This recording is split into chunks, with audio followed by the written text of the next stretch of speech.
আজকের স্টোরিটা হচ্ছে lazy donkey.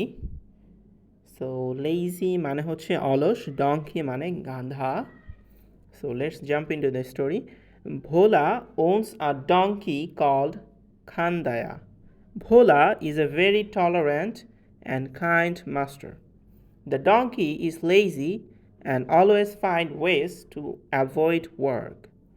Once, while returning with loads of salt on his back, Khandaya fell into the river.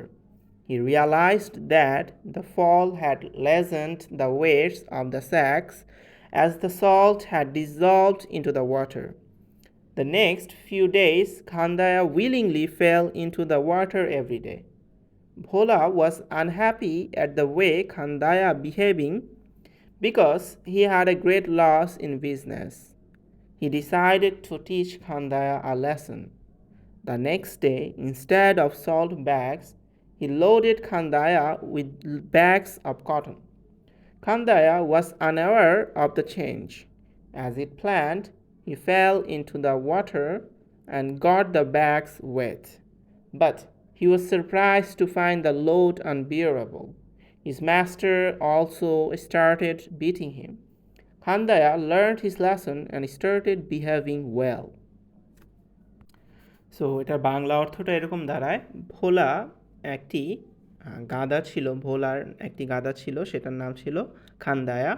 So ভোলা খুবই সহনশীল এবং খুবই দয়ালু একজন প্রভু ছিলেন। সো ডঙ্কি অর্থাৎ খান্দায়া ছিল খুবই অলস।